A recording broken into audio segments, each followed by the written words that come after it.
Hey everyone, welcome to Nim's Choco Fantasy. Today I'll be sharing with you a tutorial on how to make this levitating cake. Here you can see that the baby Simba topper looks like it's floating in the air. It's not magic, this is a levitating cake created using a hidden levitation magnetic device. It's cleverly covered with fondant, creating this beautiful illusion. Looks dramatic, isn't it? Let me show you how to make this cake. This is the levitation magnetic device which I was talking about. This is the base. We have to connect the power cord here. This is the power on button. And this is the top portion which floats when we hold it directly on top center of this base. Before placing it on the cake, make sure to wrap it in a cling wrap so it doesn't come into direct contact with the cake.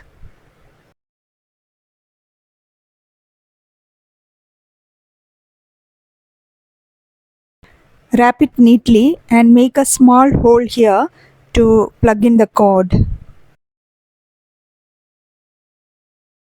Now take some green fondant and roll it into a big circle. You can roll it into a medium thick circle. Now place this on the levitation magnetic device like this. Cover this nicely. You can either cover this completely or like this as shown here. Keep this aside. Now we'll start layering and frosting our cake. First I am trimming off the top layer to get a perfect level base. Now I am slicing it into half.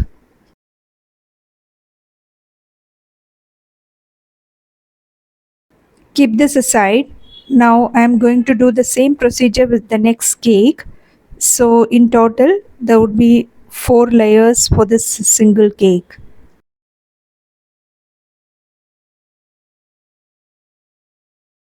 Now we'll start building the cake. For this I have put little bit of chocolate ganache on the cake board. Kept the first layer.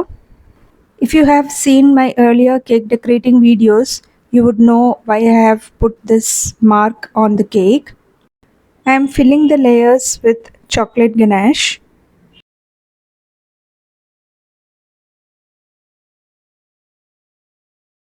Now I am placing the next layer on top, making sure that it's perfectly aligned with the mark I have made.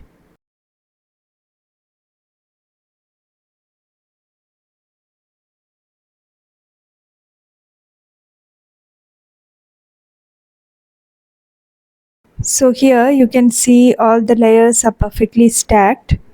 Now we'll start frosting the sides. I'm using the same chocolate ganache here.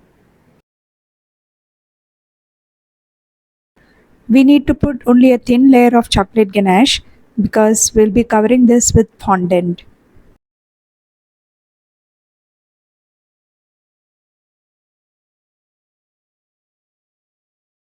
Once the cake is neatly covered, clean the cake board and keep this in the fridge till we are done with rolling with the fondant. Here I am using a cream colored fondant.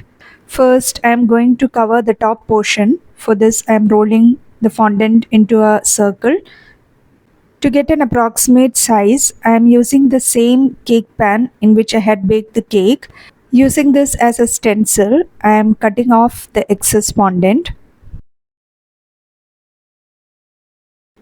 Clean the sides.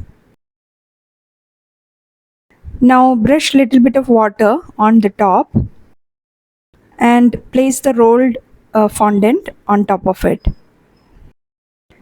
We are doing a paneling method for covering this cake.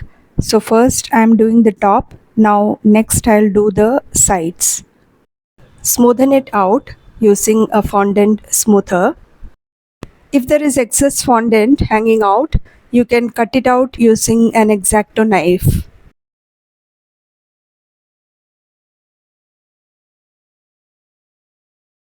Once that is done, we can start covering the sides. For this, take the measurement using a measuring tape like I am doing here.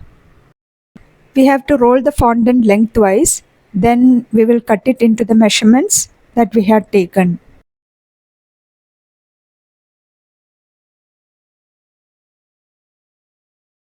You can see here I have rolled the fondant lengthwise. Now I am taking the measurement and cutting off the excess.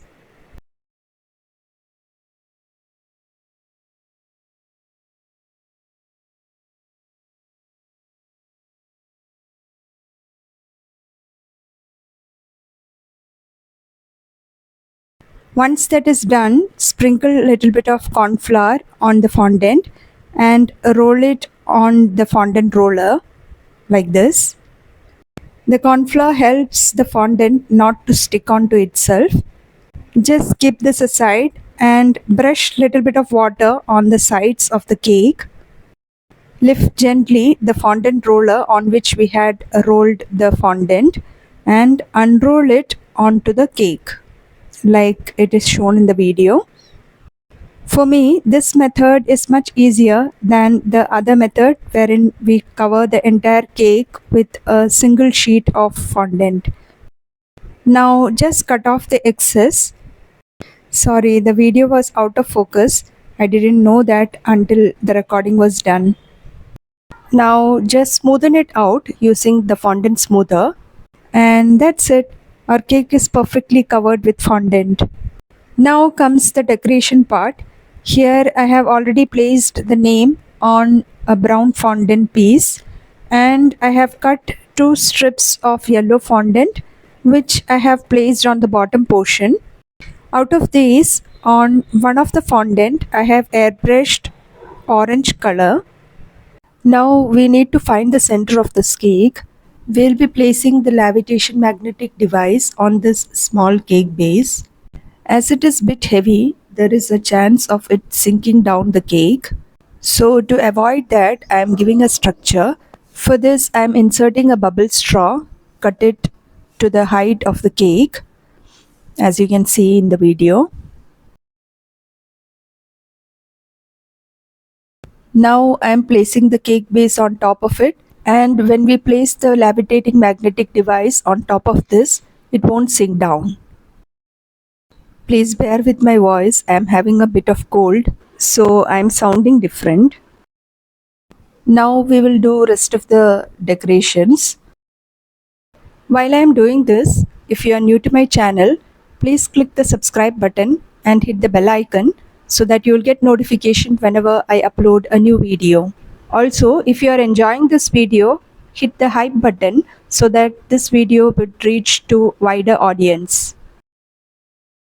Here I am placing a grass strip on top of the cake. To make it stay there, I am inserting some toothpicks to hold it onto the cake.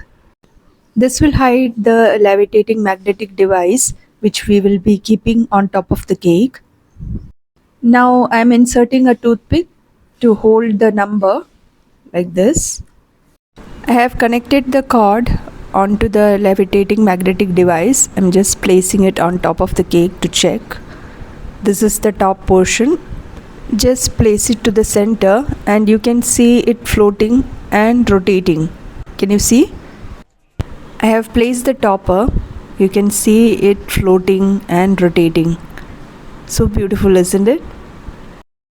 Now I am placing all the leaves to the back side of the cake as per the design my client gave me. And that's it, guys. Our levitating cake is done. The topper literally looks like it's just floating on top of the cake. Such a simple trick, but the illusion is so eye-catching, it really makes the whole cake pop up. How cool it is, isn't it? I was literally happy to see this while I was working on it. So that's it, guys. I hope you got an idea how to make this levitating cake. See you again in the next video with more yummy recipes and tutorials. Till then, bye-bye.